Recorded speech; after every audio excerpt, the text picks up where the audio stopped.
Welcome back to NATEFLIX, your home for movies on the radio. Next up, we want to talk about the new releases on DVD and Blu-ray this week that are going to be available at Go Video, Gainesville's best video rental store. One of the big ones, one that I'm particularly looking forward to, is called Fright Night. It's a vampire movie starring Colin Farrell, Anton Yelchin. It's a remake of a sentimental favorite of mine from the mid-'80s. It's a story about a vampire that moves into the creepy house next door. There's a young, geeky high school kid who's super into vampire movies, and it becomes a Rear Window Hitchcock situation of him knowing that his neighbor is a vampire but not being able to prove it. Things escalate, get insane. It is wicked, funny, definitely a B movie. But the original, like I said, definitely a favorite of mine. The remake looks like it could be just as much fun. Colin Farrell, when inspired, can be fantastic, and he's playing the vampire. One of the best characters of the original is a vampire expert, played by Roddy McDowall.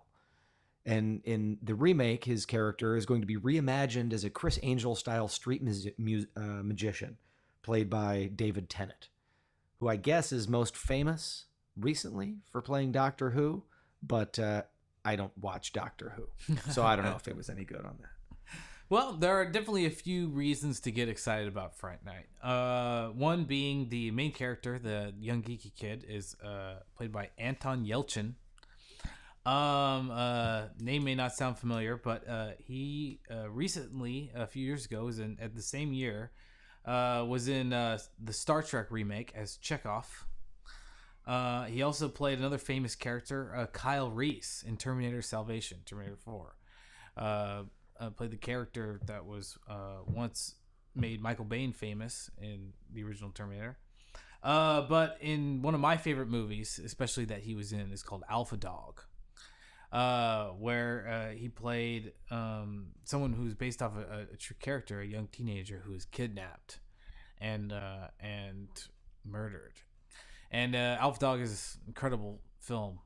Come to Go Video and check it out. Who else stars in Alpha Dog?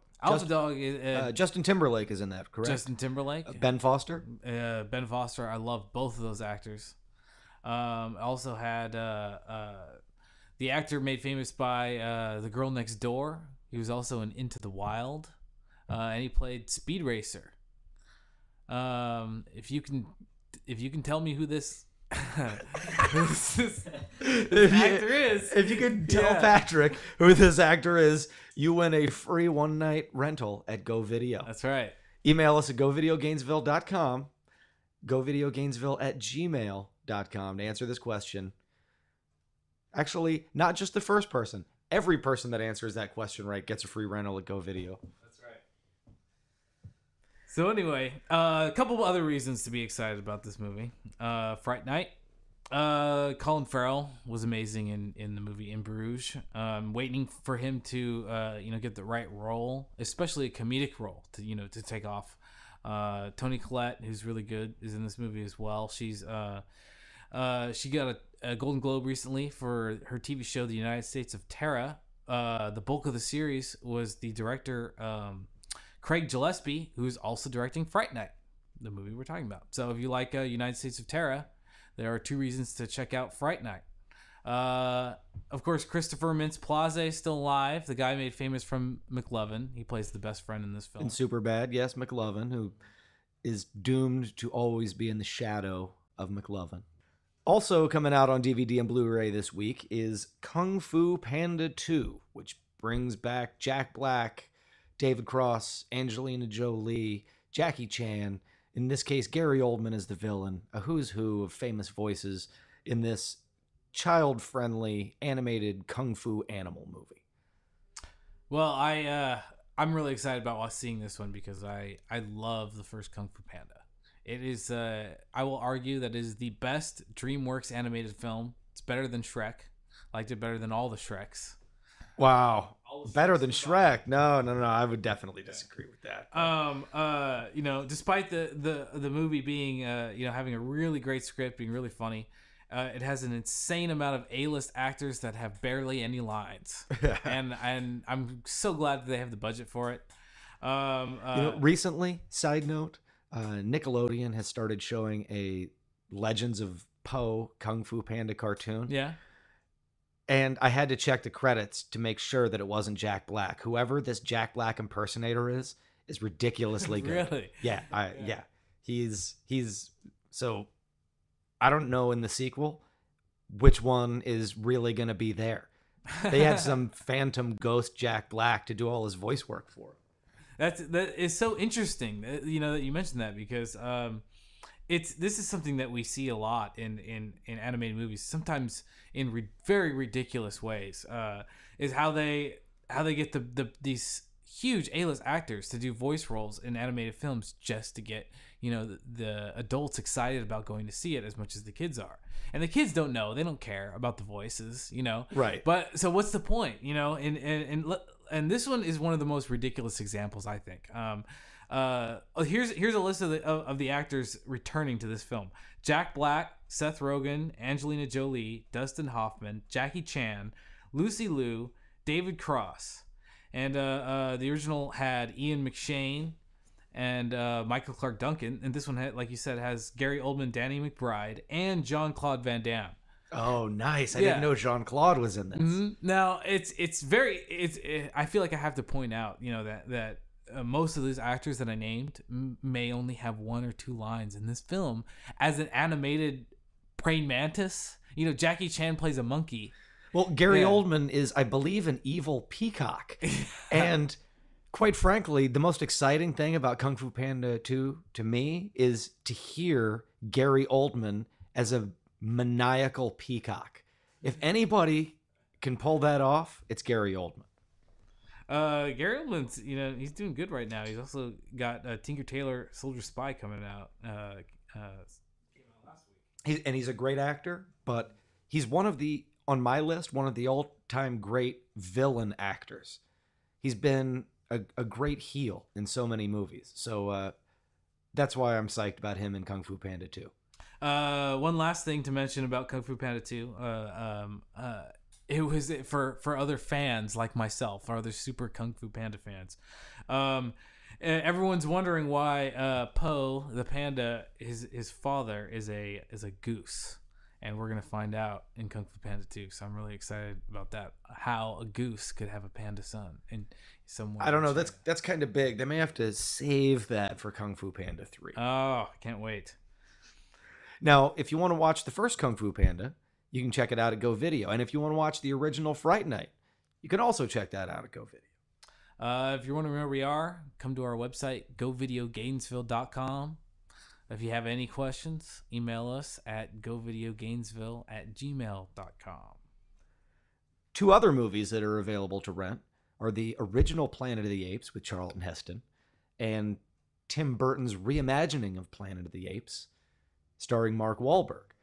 Both of these movies are vastly inferior to the new Rise of the Planet of the Apes, which is, in all likelihood, the greatest ape-based film of all time. Or at least non-giant ape-based film of all time. Okay, interesting that you bring up King Kong. We'll come back to that. But Rise of the Planet of the Apes, I think I will argue that that I like the original Charlton Heston Planet of the Apes. It's very smart. It's, in my opinion, the best Charlton Heston movie. I love it. I didn't think the new one was as smart. It was just it was a good movie. I enjoyed it. But there were just so many apes. It was yes. There was arguably more apes than any of the other Planet of the Apes movies, but it also you're right though. Humans. The original is iconic. It's a touchstone for science fiction movies for the last 30 or 40 years, and I meant absolutely no disrespect to Mr. Heston, former president of the NRA. I will admit that this movie was better than I thought it was going to be. Definitely, okay, because it stars James Franco. Who and he most recently was nominated for an Oscar for his performance in 127 Hours. But before that, a Golden Globe for his performance as a hippie pot dealer in Pineapple Express. Now, this role, I just trying to take him seriously as a scientist. He just seemed more to me like his character in Pineapple Express. It was just hard to believe. But he's always fun. I enjoyed it. I was excited. He's a good actor, but he doesn't come across as maybe the most intelligent of fellows. Yeah, despite him being like a Harvard student, and having so many different skills, Well, at least according to his publicist. I don't exactly. Know. Although Frida Pinto, who was the beautiful love interest in Slumdog Millionaire, I was happy to see her. I was happy to see John Lithgow. Yes. Who he's always a boon to a film. The last time I really enjoyed him was when he was a villain in Dexter season 4. This was, I think, the highlight of his entire career. If you haven't seen this, come to Go Video, watch Dexter season 4. John Lithgow. Dexter was one of the shows that got bumped for time last week when we were talking about our best shows of 2011. It is available at Go Video, and as Patrick said, season 4 features a stellar, career performance by John Lithgow as a serial killer. It's brutal and brilliant, and definitely worth checking out. I'm glad to see that we're seeing him in a big movie. I hope he has another couple good roles ahead of him. He's a great actor. Another interesting mention is that Tom Felton, Draco Malfoy in the Harry Potter series. We're gonna see another big wave of contests here. Which Harry Potter kids that grew up only doing Harry Potter movies are gonna make it in the film business in American cinema? Tom Felton is this is his chance. Rise of the Planet of the Apes is one of the best reviewed summer movies this year. Is this may launch him to more opportunities. He may be one of the big people that we remember, 10 years from now and think, man, that was one of the Harry Potter kids. But we have to discuss who's really the star of the movie, Andy Serkis, playing Caesar. Now, I read a list recently which has which was predicting all the Oscar nominations for this year. And most of the movies on the list have not been released yet. But one of them, one of the most controversial ones, was Andy Serkis for best supporting actor in Rise of the Planet of the Apes. This is his third CGI performance. You may not recognize him, although he's been in a lot of movies, because he notoriously does a very good job playing CGI characters in real life films. He got famous for doing this in the Lord of the Rings series as Gollum. A lot of people said he should have been nominated for that. And of course, in the other Peter Jackson film, he played King Kong in King Kong. And this is his second time playing a monkey. He's playing a much smaller monkey in this role. And he studied how this monkey's movements were different from the big gorilla. So he does tailor his performance. He is, without question, the best at what he does. I happen to believe that any Oscar talk for a best anything performance is completely out the window. I think it's a ridiculous idea, any more than there was when Aladdin came out. There was a lot of banter on Robin Williams being so good he was going to get a best supporting actor nomination for the genie in Aladdin. You're not going to get you're not going to win an award for a voice performance. You're not going to win an award for a motion capture performance. You have to win for an entire performance. That said, he's entirely convincing as this monkey. It's kind of it's unfortunate. I agree with you in a way that it's just too hard to tell. It's too hard to tell how much is the actor and how much is the designer or the artist. So we can't determine, where the talent really goes and who deserves. Maybe if somebody was so good that they deserve, an actual award, they give it to the actor and the designers, of the character. I think what will probably happen is they'll come up with new categories for awards. Best motion capture performance, best voice performance, and just give awards for that as well. Oh, that's unfortunate. Well, I will always argue that, for the integrity of the Oscars. Nate always seems to argue against it. We're going to be talking about the Oscars a lot in the next couple weeks. December 15th, they're going to give the nominations. They're going to name the nominations for the Golden Globe Awards. Always an important precursor for the nominees for Academy Awards. Exactly. So, and we'll bring you full coverage every week, and we'll be snarky about it, and we'll talk about who didn't make it and who should have, who did make it and who shouldn't have, what have you. Anyway, that's all for this week. Come back next Sunday morning at 8:30 a.m. for another dose of NATEFLIX, movies on the radio. I'm Nate Hensley. I'm Patrick Daniel.